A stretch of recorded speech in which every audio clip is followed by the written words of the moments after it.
Hi, this is Saintus and welcome back to Forge of Empires, and today I'm going to be showing you the winter event of 2020. It is only in the spoilers tab, which means that I don't have any information on it, and yes, that I will be posting another video when we finally have access to it. But first, as you can see, I've got my second cottage of the fall event. It is the Appleton Cottage, I believe. It's one that gives a military option, and it was the best daily special of the fall event of this year. Now, unfortunately, because there are less than 3 days left, I don't believe that you'll have a second chance. I am sorry about that. And I don't really believe that you'll have anything exciting in these last 3 days. That's the usual. But hey, you'll always have next year's event. Now, as for this year's winter event, we, as always, have some portraits. These are the ones for this year. And the main reward is a special, different one. So instead of the usual 7, 8, 9, whatever, lots of levels that we usually have, in this case we only have 6 levels. And also instead of the standard 3 variants or no variants, we'll have 4. On top of that, these ones appear to be part of a set, which means that we are expected to have both forge point, goods, military, and something else regarding the bonuses of each of these buildings. Now, this reminds me of the Altar Garden event building, which was released in the soccer event of 2019, I believe. However, in this case, because they're part of a set, in order for you to take full advantage of them, you'll either need to build them all or at least 3, I believe. You can get away with some sets.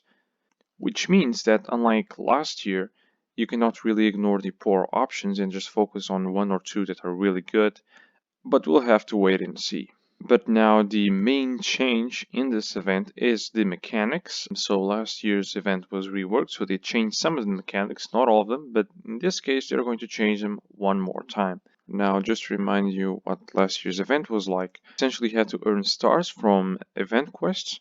Once that was done, you were allowed to open presents, as you can see over here in number 6. They were random, however they were a tradition, and they have been in this game ever since its first year in 2012, which is what really made me happy about it. Once you open these presents, which were by the way the way to earn the daily special, you were also given 1 ticket per present.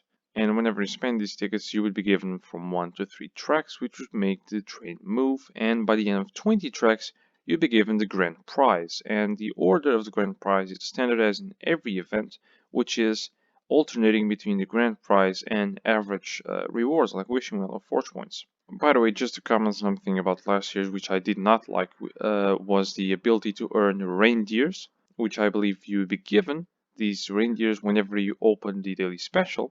Essentially, after earning a certain amount of them, you were given the ability to buy a premium package, or at least, a diamond package, and it was, I believe, 3,000 diamonds. The thing is, yes, there are lots of people that can earn diamonds for free by just being very good at the game, but in my opinion, it was way too many diamonds for something to be spent yearly at least, for the majority of people. Now, going back to this year's winter event, these candles, I believe, have replaced the tracks. So you can earn from 1 to 3 tracks, and this year I expect you can earn from 1 to 3 candles. As for the matchsticks, which is what it says over here, which you'll use to light up the candles, they will be the replacement for tickets. As for the grand prize system, which consisted of a set of 20, last year's, as I've told you, it was 20 tracks. In this case, you'll have 20 unlit houses.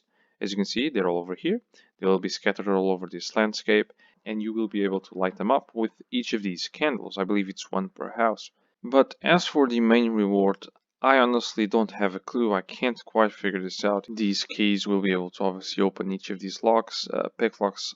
I don't know, maybe a premium key that you can buy. I'm not really sure. And it's obvious you can earn daily special by opening the certain lock over here, but I can think of anything else besides it.